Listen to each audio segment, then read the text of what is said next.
बिहार विधानसभा के दूसरे चरण का चुनाव प्रचार रविवार शाम थम गया है। दूसरे चरण के चुनाव के तहत 3 नवंबर को 94 विधानसभा क्षेत्रों में मतदान होना है। प्रचार के आखिरी दिन रविवार को प्रधानमंत्री नरेंद्र मोदी के अलावा सीएम नीतीश कुमार, सुशील कुमार मोदी ने राष्ट्रीय जनतांत्रिक गठबंधन के उम्मीदवारों के समर्थन में रैली कर वोट मांगे।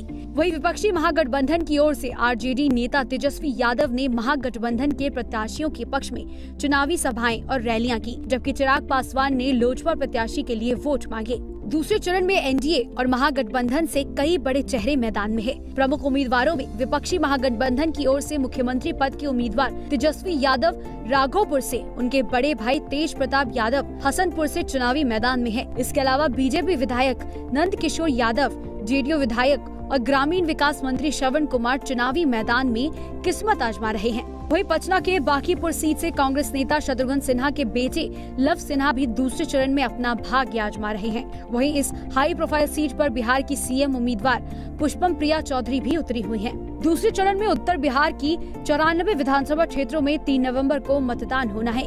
ये सीटें राज्य के 17 जिलों में है। वहीं दूसरे चरण के चुनाव में कुल 1463 प्रत्याशी चुनावी मैदान में है।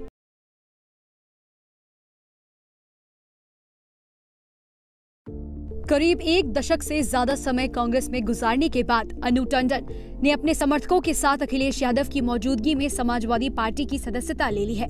कांग्रेस छोड़ने को लेकर अनु टंडन ने कहा कि मैंने करीब 15 साल कांग्रेस में गुजारे हैं और मुझे राहुल गांधी व सोनिया गांधी से भरपूर स्नेह मिला है, लेकिन मैं 2019 के बाद से निराश थी।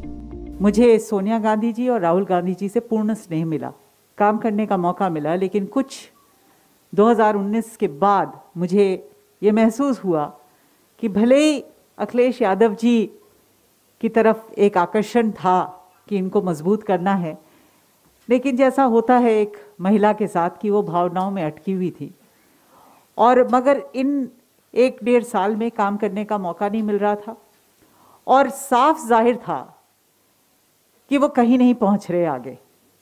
अगर वो आगे नहीं पहुंच रहे तो ये नुकसान मेरा नहीं है, ये नुकसान अपने लोगों का है और अपने लोगों के खातिर अपनी ये छोटी मोटी भावनाओं को मैंने किनारे किया और जिस चीज़ के लिए बहुत दिनों से मैं इच्छुक थी वो मैंने निर्णय ले लिया और आज अखिलेश यादव जी के साथ उनके बगल में हूँ और इनके साथ कंधे से कंधा मिलाकर इनको अगला मुख्यमंत्री बनाना, यही हमारा अब ध्येय हो गया है। वही अखिलेश यादव ने अनु टंडन और उनके समर्थकों का स्वागत किया है और कहा कि उन्नाव के सांसद रहने के दौरान उन्होंने गरीबों के लिए बहुत काम किया, लेकिन प्रदेश की बीजेपी सरकार गरीबों, दलितों और पिछड़ों को नुकसान पहुंचा रही है। तो सोचिए, इन्होंने उस समय से काम किया, राजनीतिक परिस्थितियां बदली हैं। मुझे खुशी है जमीन पे काम करने वाली और महिलाओं के बीच में काम करने वाली, लगातार सरकार में हो नहीं हो, सांसद हो नहीं सांसद रहें, लेकिन मदद करती रहें, क्षेत्र के लोगों से जुड़ी रहें, ऐसी नेता हमें मिली है। मैं इनका स्वागत करता हूं, बहुत बहुत बधाई देता हूं और हमें उम्मीद है कि आपके आने से पार्टी को ताकत बनेगी, ताकत मिलेगी और यही प्रयास हमारा रहेगा कि अच्छे लोगों को पार्टी से हम जोड़ें। और जब अच्छे लोग पार्टी से जुड़ेंगे तो बहुत सारे समाज के अच्छे लोग ये चाहेंगे कि एक अच्छी सरकार प्रदेश में बने, ऐसी सरकार न बने जिसे पता ही नहीं है कि क्या कर रही है सरकार। उनकी भाषा सुनिए, उनके शब्दों का चयन देखिए, मानने को तो दिव्य शक्ति है उनके पास, लेकिन शब्दों में वो दिव्य शक्ति नहीं दिखाई देती है।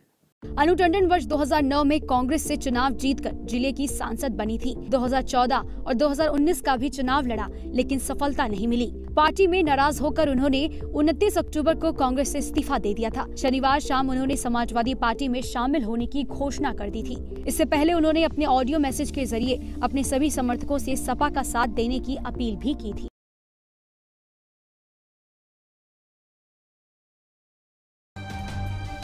भारत में कोरोना वायरस संक्रमण की रफ्तार काबू में आती नजर आ रही है। बीते 24 घंटों में भी भारत में कोरोना वायरस संक्रमण के 50,000 से कम मामले सामने आए हैं। साथ ही मौत का आंकड़ा भी लगातार कम हो रहा है। हालांकि कुछ राज्यों के आंकड़ों ने चिंता बढ़ा दी है। राजधानी दिल्ली में पिछले 5 दिनों में 5,000 से ज्यादा मामले सामने आ रहे हैं। वहीं केरला में भी कोरोना की रफ्तार तेज हो गई है। देश में कोरोना मरीजों का आंकड़ा 82 लाख के पार हो गया है। स्वास्थ्य मंत्रालय के सोमवार सुबह जारी किए गए आंकड़ों के हिसाब से भारत में पिछले 24 घंटों में कोरोना वायरस के 45,230 नए मामले सामने आए हैं, जिसके बाद कुल मामलों की संख्या 82,29,313 हो गई है। देश में पिछले 24 घंटोों में कोविड-19 से 496 मरीजों की मौत हो गई है, जिसके बाद कुल मौतों की संख्या 1,22,607 हो गई है।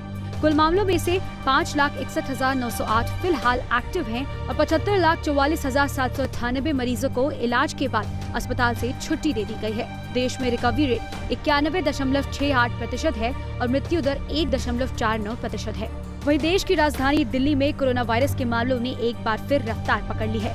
दिल्ली में लगातार 5वें दिन 5,000 से अधिक नए मरीज सामने आए हैं। दिल्ली में रविवार को 5,664 लोग कोरोना वायरस से संक्रमित हुए हैं। इससे पहले शनिवार को कोविड-19 संक्रमण के 5,062 मामले सामने आए थे। महाराष्ट्र कोरोना वायरस से सबसे प्रभावित राज्य बना हुआ है। यहाँ अब तक 16,83,775 मामले दर्ज हो चुके हैं और 44,024 मरीजों की मौत हो चुकी है। इसके बाद संक्रमण के मामले में आंध्र प्रदेश, कर्नाटक, तमिलनाडु और उत्तर प्रदेश का स्थान है। आपको बता दें कि इस बीच सरकार ने स्वास्थ्य कर्मचारियों के लिए सबसे पहले कोविड-19 वैक्सीन की व्यवस्था करने का फैसला किया है। Indian council of medical research यानी कि ICMR के मुताबिक देश में एक दिन में 8,55,800 सैंपल्स की जांच की गई है, जिसके बाद कुल टेस्ट की संख्या 11,07,83,103 हो गई है।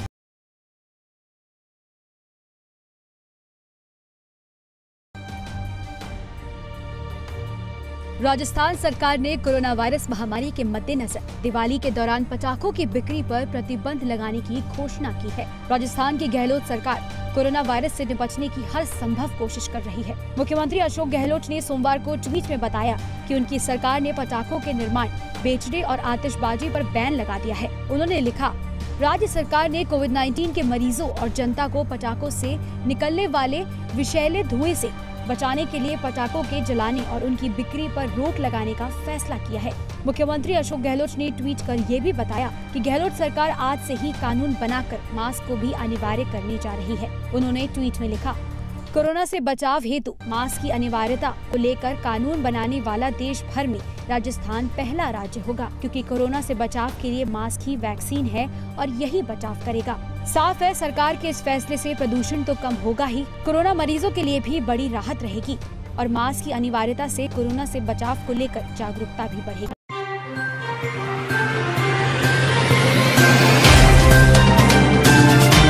Subscribe now and press the bell icon. Never miss an update.